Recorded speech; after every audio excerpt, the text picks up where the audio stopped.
Hello दोस्तों, नमस्कार। आप सभी लोगों का एक बार फिर से स्वागत है मेरे YouTube चैनल इन्वेस्ट विद अमन में। तो दोस्तों, वीडियो शुरू करने से पहले जरूर ये कहना चाहूंगा, वीडियो आप लोगों को पसंद आए तो उसे लाइक करें, शेयर करें एंड चैनल को सब्सक्राइब करना बिल्कुल भी ना भूलें। And again disclaimer, her video की तरह ध्यान रखना है आपको, ये किसी भी तरह का बाय सेल या होल्ड का रिकमेंडेशन बिल्कुल भी नहीं है। आपको ये चीजें जो है अपने फाइनेंशियल एडवाइजर से कंसल्ट करने के बाद ही करनी चाहिए। तो चलिए, जैसा कि आपको पता ही है, रिजल्ट का सीजन हमारा Q3 का जारी है। आज का दिन लगभग लगभग एंड ही हो चुका है। इसके बाद शायद एक आध दो कंपनी के ही नंबर बचते हैं हमारे पास। तो आज हम जिस कंपनी के बारे में जिसके कंपनी के रिजल्ट को देखने जा रहे हैं, वो company I think most of the retail investors के पास होगी एंड सभी के सभी लोग इस कंपनी में बहुत ही बुरी तरह से ट्रैप हुए होंगे, ऐसा मुझे लगता है शेयर का प्राइस देख के। एंड मैं बता रहा हूं क्योंकि इसका प्राइस बहुत छोटा है। एंड जिस कंपनी के बारे में हम बात कर रहे हैं उसका नाम है इजी ट्रिप प्लानर्स लिमिटेड। आपको पता ही है, ओनली 12 रुपए का शेयर है। एंड दूसरी सबसे बड़ी बात, ये शेयर जो है सबसे ज्यादा फेमस क्यों हुआ था, मैं एक बार इसको ओपन कर लेता हूं तो आपको ये चीजें ढंग से थोड़ा समझ में आएंगी कि आए दिन आप इस कंपनी के बारे में न्यूज सुनते होंगे कि कंपनी ने बोनस दे दिया, कभी स्प्लिट दे दिया। आप देख ही सकते हैं 2022 से लगभग 3 बार ये बोनस दे चुके हैं, स्प्लिट भी एक बार दे चुके हैं, यानी कि चार चार बार उन्होंने अपने कॉर्पोरेट एक्शन किए हैं, जिसकी वजह से लोग जो है इस स्टॉक में लगातार इन्वेस्ट करते थे एंड काफी सुर्खियों में रहता भी था। इस कंपनी ने ऐसा नहीं है, परफॉर्म भी अच्छा किया था, लेकिन ओनली प्राइस कम होने के चक्कर में कई लोग इसमें आई थिंक फंसे होंगे। अगेन मुझे लगता है, मैं जरूरी नहीं है कि आप लोग फंसे ही हों, लेकिन मुझे ऐसा लगता है कि जहां भी शेयर प्राइस कम होता है ना, वहां पे रिटेल इन्वेस्टर्स, हम जैसे आम लोग जो है आमतौर पे, और वैसे भी बोनस बायबैक स्प्लिट डिविडेंड की हिस्ट्री देख देख के ना, हम एकदम से ना उन स्टॉक्स के पीछे एकदम पागलों की तरह आ जाते हैं कि पता नहीं क्या ही हो रहा है। और जब बुल रन होता है तो ऐसे स्टॉक्स बहुत ही अच्छा परफॉर्म करते हैं, और जब जैसे ही कुछ भी बैड फेज चालू होता है तो इन स्टॉक्स की सबसे ज्यादा पिटाई भी होती है।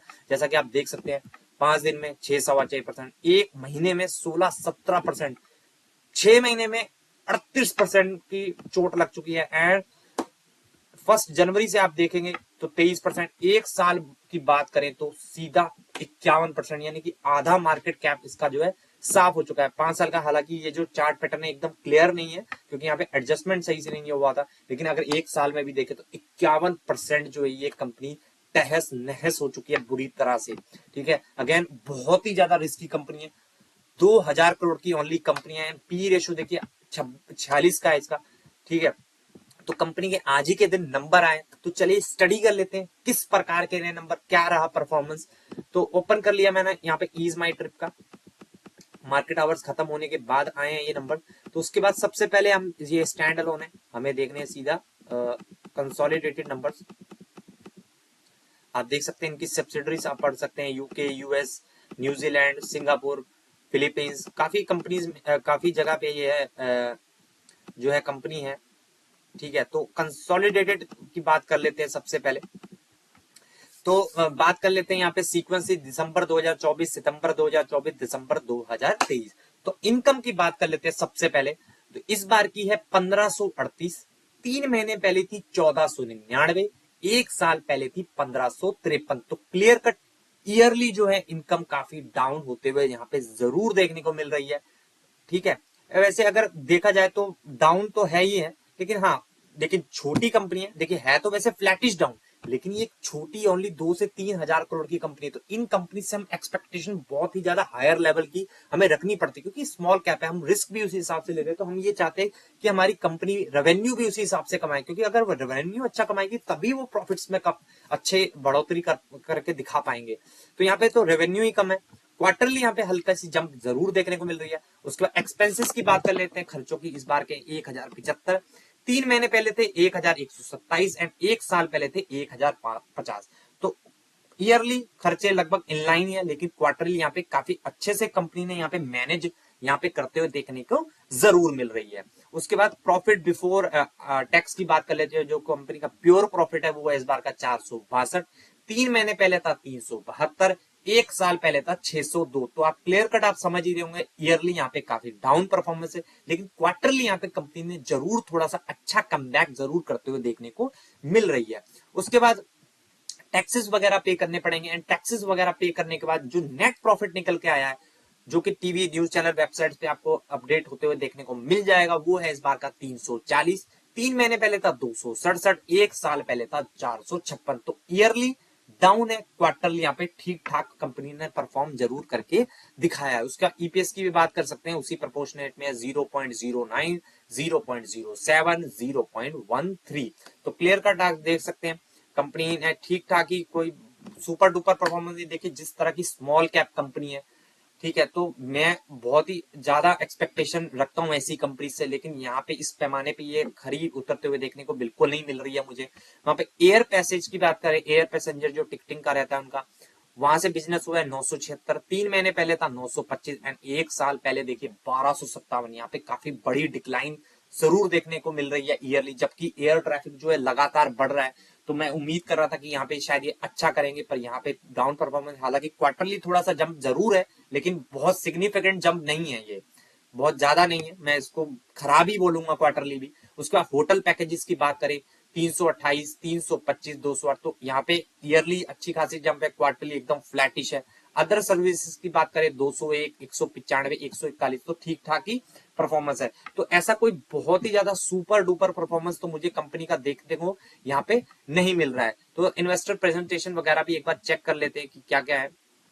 तो यहाँ पे थोड़ा वैसे लिखा हुआ है सीधा कंपनी के पहले तो यहाँ पे थोड़ा इस पे देख लेते हैं क्वार्टर ऑन क्वार्टर। यहाँ पे ग्रोथ के नंबर्स कंपनी ने दिए है। रेवेन्यू फ्रॉम ऑपरेशन 4.1% से बढ़ा है, टोटल इनकम 2.6 से बढ़ी है, एबिटा 20.7 पे आया है। ठीक है, पैट मार्जिन, पैट की बात करें 30% बढ़ा है, पीबीटी की बात करें प्रॉफिट बिफोर टैक्स की तो 24% बढ़ा है। तो देखिए यहाँ पे क्वार्टर ऑन क्वार्टर नंबर ने कंपनी ने यहाँ पे बताया है अपने बारे में कि उन्होंने ऐसा ऐसा किया है। लेकिन देखिए क्वार्टर ऑन क्वार्टर तो ठीक है, लेकिन ईयरली यहाँ पे बिल्कुल भी अच्छा परफॉर्मेंस मुझे तो देखने को बिल्कुल भी नहीं मिल रहा है। ठीक है, तो यहाँ पे मैं जरूर एक्सपेक्ट करूंगा कि आने वाले टाइम पे कंपनी अच्छा करे, लेकिन हाँ ये बहुत ही ज्यादा अलग ही लेवल की रिस्की कंपनी यहाँ पे जरूर देखने को मिल जाती है। ठीक है, उसके बाद यहाँ पे अच्छे से थोड़ा पढ़ते हैं। तो आप देख सकते हैं इन्होंने क्या क्या, ग्रॉस बुकिंग रेवेन्यू, ये सारी चीजें आपको पढ़नी चाहिए। ठीक है, तो यहाँ पे इन सारे कैलकुलेशंस को आपको देखना पड़ेगा, वही चीजें हैं लेकिन थोड़ा अच्छे वे में पूरा थोड़ा खोल के बताई हुई है यहाँ पे। ठीक है, मार्जिन की बात करें Q3 FY25, ठीक है, तो एडजस्टेड इनकम की बात करें 9.5% से यहाँ पे ग्रो हुई है, जो कि अच्छी बात है। पहले 20,000 थी Q3 FY24, यहाँ पे ईयरली इन्होंने परफॉर्मेंस देके रखा हुआ है। ठीक है, जो कि अच्छी बात है। 20,260 से बढ़कर 21,488 ग्रॉस बुकिंग रेवेन्यू की यहाँ पे बात हो रही है। ठीक है, ये बात आपको ध्यान देनी होगी। Revenue from operation as per financials की बात करें 1607 की जगह 1507 हुआ, तो यहाँ पे नुकसान होते हुए देखने को मिल रहा है। ठीक है, तो फोकस ऑपरेशन एफिशिएंसी, डिस्काउंट्स की बात करें तो लगातार इन्होंने डिस्काउंट जो है यहाँ पे अगर बात करें यहाँ पे थोड़े से कम दिए हैं Q3 FY25 में, लेकिन 9 मंथ के हिसाब से डिस्काउंट में बढ़ाए हैं इन्होंने। एम्प्लॉय कॉस्ट भी देखिए इनकी थोड़ी सी बढ़ते हुए जरूर देखने को मिल रही है यहाँ पे 9 मंथ के बेसिस पे भी, एंड क्वार्टरली बेसिस पे भी यहाँ पे बढ़ते हुए मिलते हैं। मार्केटिंग एंड सेल्स की बात करें तो यहाँ पे मार्केटिंग एंड सेल्स में इन्होंने खर्चा कम किया है, क्वार्टरली बेसिस पे मैं बात कर रहा हूँ, लेकिन 9 मंथ के बेसिस पे इन्होंने ठीक ठाक खर्चा किया है। अदर एक्सपेंसेस भी आप देख सकते हैं। ठीक है, ग्रॉस बुकिंग रेवेन्यू की बात करें जीबीआर फ्रॉम दुबई ऑफिस, तो दुबई ऑफिस की बात कर लेते हैं। तो ठीक है, यहाँ पे थोड़ा सा डाउन परफॉर्मेंस जरूर देखने को मिल रहा है। ठीक है, यहाँ पे दुबई का है सब। नॉन एयर बिजनेस की बात कर लेते हैं, होटल्स की, तो यहाँ पे hotel night book in lakhs, तो यहाँ पे ईयरली 172% की शानदार जंप है, जो कि अच्छी बात है। 9 मंथ के डेटा के हिसाब से भी 73% की जंप है। ट्रेन, बसेस एंड अदर्स की बात करें तो यहाँ पे भी 32%, 23% ठीक ठाक जंप है। तो यानी कि अगर देखा जाए तो एयर वाले बिजनेस में ही इनकी ज्यादा यहाँ पे दिक्कतें देखने को जरूर मिल रही हैं। ठीक है, तो यहाँ पे आप देख सकते हैं हिस्टोरिकल कंसोलिडेटेड प्रॉफिट रेवेन्यू की बात कर सकते हैं। 35% CAGR से इन्होंने अपना रेवेन्यू बढ़ाया, ये बताते हुए देखने को मिल रहे हैं। यहाँ पे ईयरली परफॉर्मेंस है FY24 तक, आपको ये भी ध्यान देना चाहिए। एबिटा परसेंटेज की बात करें 27, 58, 41, 37, तो आप देख सकते हैं ये लगातार यहाँ पे कम होता हुआ मिल रहा है। ओवरऑल 8% के हिसाब से इन्होंने बढ़ाया है। ठीक है, पैट परसेंटेज की बात करें तो 25% पे है, पहले 18 पे था, फिर 40, फिर 42, फिर 28, फिर 25। देखिए अगेन परसेंटेज जो है ये कम होते जा रहे हैं, जिस वजह से आई थिंक इनके कंपनी के स्टॉक में जो है डेंट भी लग रहा है। और सबसे बड़ा जो इनके गिरावट का रीजन है वो भी मैं आपको थोड़ी देर में अभी बताऊंगा कि कैसे कैसे रहा है।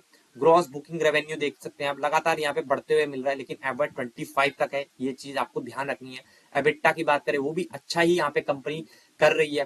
पैट की बात करें तो वो भी अच्छा ही था 24 तक, लेकिन यहाँ पे देखिए एडजस्टेड टोटल इनकम की बात करिए, ये भी ठीक है, लेकिन देखिए दिक्कतें कहाँ है, जो मार्केट ज्यादा पनिश स्टॉक को कर रहा है वो यहाँ कर रहा है। एबिटा मार्जिन की देखिए लगातार मार्जिन जो है इनके कम होते जा रहे हैं।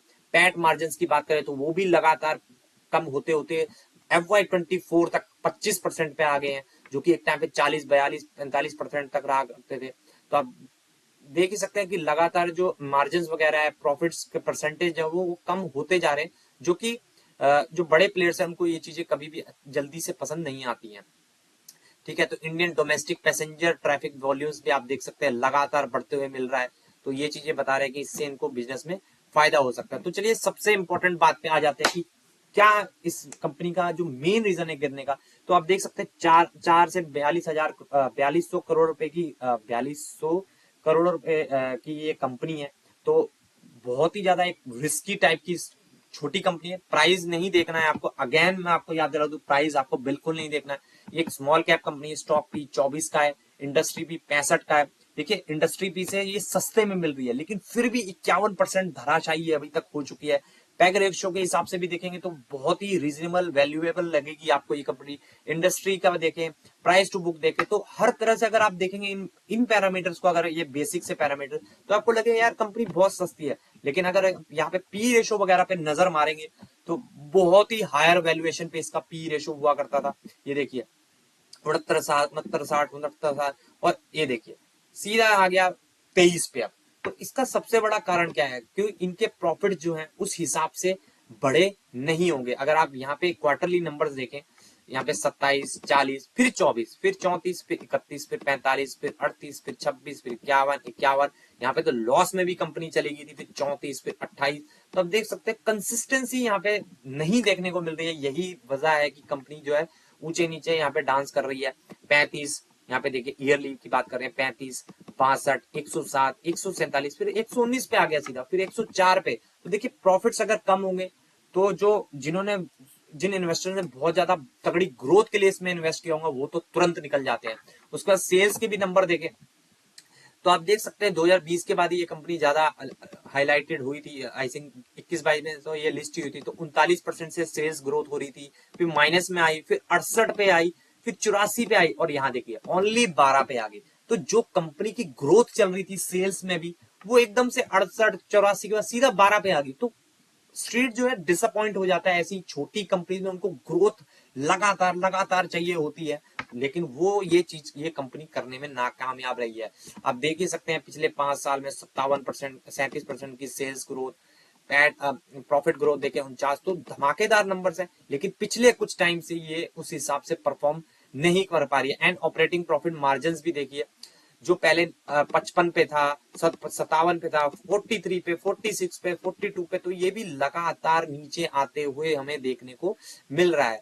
ठीक है, और सबसे बड़ा रिस्क का पॉइंट यहाँ पे अब आपको पता चलेगा, अगर आप देखेंगे तो प्रमोटर्स जो है वो एक टाइम पे 74% हुआ करते थे, FIS 4% हुआ करते थे, DIS जो है 11% हुआ करते थे, एंड पब्लिक 9%। तो आप यहाँ पे ईयरली परफॉर्मेंस देखिएगा, यहां तक प्रमोटर्स 74 के 74, FIS ने 4 का कर दिया सीधा 2, देख रहे हैं आप। उसके बाद DIS देखिए 11 का सीधा कर दिया 1, उन्होंने सीधा 1, यानी कि पूरे 10% की हिस्सेदारी उन्होंने बेच डाली, और माल किसने उठाया, सीधा का सीधा पब्लिक को ये माल चेप दिया गया। उसके बाद देखिए अगेन प्रमोटर सेम ही थे, लेकिन वहां पे ठीक है कोई बहुत ज्यादा सेल ऑफ नहीं था, लेकिन उन्होंने फिर भी पूरी निकलने की कोशिश करी, हालांकि DIS ने थोड़ा बहुत खरीदा। उसके बाद अगेन खेल देखिए, प्रमोटर ने सीधा 74 का 64 कर दिया, लेकिन वो माल गया कहां, आप देख सकते हैं। FIS ने कोई बहुत ज्यादा खरीदारी नहीं की, DIS ने भी कोई बहुत ज्यादा खरीदारी नहीं की, सारा माल कहां चेपा गया, सीधा पब्लिक के गले में ये माल उतारा गया। उसके बाद अगेन दिसंबर 2024 का देखिए, प्रमोटर्स ने फिर सेलिंग करी और सीधा 50% पे आए, लेकिन अगेन एफआईएस ने उल्टा यहाँ पे बेचा, डीआईएस ने भी हल्का फुल्का बाय किया, लेकिन यहाँ पे शेयर होल्डर्स के पास, किसके पास सबसे ज्यादा शेयर होल्डिंग बढ़ी, वो है पब्लिक, सीधा 44% पे आ गई। तो ये चीजें जो है काफी रिस्की होती हैं, और ये शेयर होल्डिंग पैटर्न जो है बहुत ही ज्यादा रिस्की है, बहुत बहुत बहुत ज्यादा रिस्की है। तो अगेन फंसने का कारण एक ही है, होता है सबका, वो है सीधा 11 रुपए कि 11 रुपए का स्टॉक है, चल यार यहाँ किस्मत आजमा लेते हैं। आपको ये बिल्कुल भी नहीं करना है, ये आपके मेहनत के पैसे हैं। आप ऐसे ही कि हाँ भाई 11 रुपए का स्टॉक है, अगर यही स्टॉक का प्राइस 11,000 होता ना तो कोई स्टॉक की तरफ देखता भी नहीं, क्योंकि 11,000 का यार इतना महंगा है, हम तो एक शेयर भी नहीं ले पाएंगे। लेकिन अच्छी कंपनियों का शेयर अगर आप 11,000 का लेंगे, एक टाइम पे एमआरएफ 10,000 का हुआ करता था, उस टाइम पे भी वो लोगों को महंगा लगता था कि यार ये तो 10,000 का, आज वो शेयर 1 लाख से भी ऊपर है। तो प्राइस को देख के आप जब जब इन्वेस्ट करेंगे, जब जब आप फंसेंगे, देखिए अगेन मैं ये कह रहा हूं कि ये कंपनी खराब है या इसमें फ्रॉड है, ऐसा कुछ नहीं है। प्रमोटर सेलिंग पिछले अगर देखें तो बहुत सारी कंपनीज ने पिछले 1-1.5 साल में प्रमोटर्स ने अपना माल बेचा है, इसका मतलब ये नहीं हो जाता। लेकिन हाँ, कंपनी के जो है प्रॉफिट्स लगातार कम हुए, मार्जिन लगातार कम होते हुए नजर आए, ईयरली परफॉर्मेंस हो काफी खराब देखने को मिल रहा है। दूसरा, शेयर होल्डिंग पैटर्न में भी किसी भी बड़े प्लेयर को इंटरेस्ट नहीं है इस कंपनी में, अपना माल 2 से 3% की हिस्सेदारी कुछ भी नहीं है, सारा माल जो है पब्लिक के पास में, तो बहुत ही ज्यादा रिस्की शेयर होल्डिंग पैटर्न है। तो चलिए इस वीडियो को यहीं पे एंड कर लेते हैं, क्योंकि बहुत ज्यादा बड़ी वीडियो बन गई, क्योंकि ऐसे स्टॉक्स में बहुत ज्यादा रिटेल इन्वेस्टर्स फंस जाते हैं। इसलिए मैंने सोचा कि इस वीडियो को अच्छे से मैं यहाँ पे एक्सप्लेन करूँ कि क्या क्या इसमें रिस्क के पॉइंट है। तो चलिए इस वीडियो को यहीं पे एंड कर लेते हैं। एंड अगेन डिस्क्लेमर याद दिला दूं, ये कोई बाय सेल या होल्ड का रिकमेंडेशन नहीं है। आपको ये चीजें जो है अपने फाइनेंशियल एडवाइजर से कंसल्ट करने के बाद ही करनी चाहिए। तो चलिए मिलते हैं नेक्स्ट वीडियो में, तब तक के लिए बाय बाय।